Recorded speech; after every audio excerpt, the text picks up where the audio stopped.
Welcome to mini foods Jaisingh. எல்லோருக்கும் வணக்கம். இன்றைக்கி நம்ம வீடியோவில் ரொம்பவே பாரம்பரியமான அதே நேரத்தில் சிம்பிளாக செய்யக்கூடிய ஒரு ஸ்வீட் ரெசிபி தாங்க பார்க்க போகிறோம். இது ரொம்பவே ஆரோக்கியமான ஸ்வீட் ரெசிபின்னு கூட சொல்லலாம். பாருங்கள், பார்க்குறதுக்கே எவ்வளோ அழகாக வந்திருக்குதுன்னு சொல்லிட்டு. இது நமக்கு சாப்பிட்றதுக்கு ஒரு ஜெல்லி மாதிரி ஒரு பதத்தில் இருக்குங்க. சின்ன குழந்தைங்களுக்குலாம் கொடுத்தோம்னா விரும்பி சாப்பிடுவாங்க.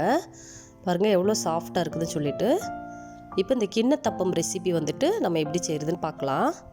அரை கப் அளவுக்கு பச்சரிசி ஒரு 3 மணி நேரம் ஊற வச்சு எடுத்துருக்குறேங்க. அதை மிக்சி ஜாரில் சேர்த்துட்டு இதை நல்லா நைஸாக அரைச்சி எடுத்துகிட்டு வந்துக்கிற போகிறோம். கொஞ்சமாக தண்ணி சேர்த்துக்கலாங்க. பாருங்கள், இந்த அளவுக்கு பதம் இருக்கிற மாதிரி நல்லா நைஸாக அரைச்சி எடுத்துக்கோங்க. அப்போ தான் நமக்கு அது கிண்ணத்தப்பம் சாஃப்டாக இருக்கும். பாருங்கள், இது போல் நல்லா நைஸாக அரைச்சி எடுத்துக்கிறணும். இப்போ அதை ஓரமாக வச்சிடலாம். ஒரு மிக்சி ஜாரில் அரை கப் அளவுக்கு தேங்காய் துருவல் சேர்த்துருக்குறேன். சேர்த்துட்டு இதை நல்லா நைஸாக அரைச்சி இதில் 1.5 கப் அளவுக்கு தேங்காய் பால் எடுத்துக்கலாங்க. இது போல் நல்லா திக்காக தேங்காய் பால் 1.5 கப் அளவுக்கு எடுத்து அந்த அரிசி மாவுலேயே சேர்த்துக்கலாங்க. இப்போ அதை ஓரமாக வச்சுட்டு மிக்சி ஜாரில் திருப்பியும் அரை கப் அளவுக்கு சுகர் சேர்த்துக்கலாம். இந்த ஸ்வீட் சுகரில் தாங்க செய்யணும். 4 ஏலக்காய் சேர்த்துக்கலாம். 1 எக்கு சேர்த்துக்கலாங்க. இப்போ இதையும் நைஸாக அரைச்சிட்டு எடுத்துகிட்டு வந்துடலாம்.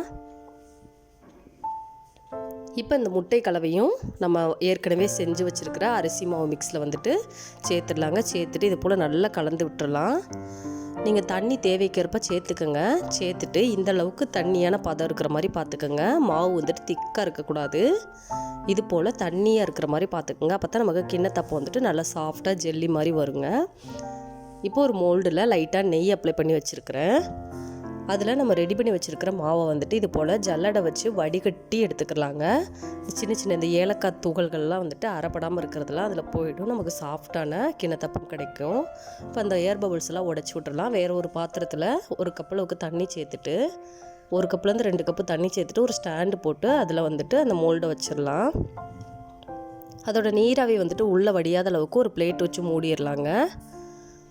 திருப்பவும் பாத்திரத்தோட மூடி வச்சு நல்லா மூடிடலாங்க. அடுப்பை மீடியம் ஃப்ளேமில் வச்சுட்டு இது ஒரு 15 நிமிஷத்துலேருந்து 20 நிமிஷம் வரைக்கும் வேக வச்சு பார்க்கலாம்.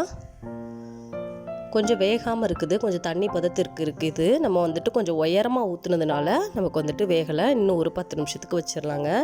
நீங்கள் அந்த உயரத்தை கம்மி பண்ணி ஊற்றுனீங்கன்னா ஒரு 20 நிமிஷத்துலேருந்து 15 நிமிஷத்துலேயே சூப்பராக வெந்துடும். நான் ஒரு 35 மினிட்ஸ் வேக வச்சுருக்கிறேன். இப்போ நல்லா வெந்துருச்சு. இந்த மேலே மட்டும் லைட்டாக தண்ணி மாட்டி இருக்குது. அதை எடுத்து ஆறுனதுக்கப்புறம் நல்லா அப்சர்வ் பண்ணிடுச்சு. இப்போ ஒரு பிளேட்டுக்கு மாற்றிடலாம். இதை நம்ம ஜில்லுன்னு ஃப்ரிட்ஜில் எடுத்து வச்சு சாப்பிட்லாம், அப்படியும் சாப்பிட்லாங்க. நமக்கு வேணுங்கிற சைஸில் கட் பண்ணிக்கிறலாம்.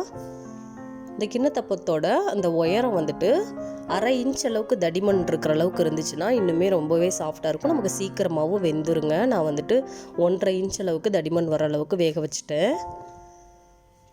அவ்வளோதாங்க, ரொம்பவே சாஃப்டான கிண்ணத்தப்பம் பாரம்பரியமான ஸ்வீட் நம்ம செஞ்சு முடிச்சாச்சு. இந்த வீடியோ உங்களுக்கு பிடிச்சிச்சுன்னா லைக் பண்ணுங்கள், கமெண்ட் பண்ணுங்கள், உங்கள் ஃப்ரெண்ட்ஸ் அண்ட் ஃபேமிலிஸ்க்கும் ஷேர் பண்ணுங்கள். இதே போல் சிம்பிளான ரெசிபிஸ் வீடியோ தொடர்ந்து பார்க்குறதுக்கு மறக்காமல் நம்ம mini foods Jaisingh channel subscribe பண்ணுங்கள். தேங்க்ஸ் ஃபார் வாட்சிங்.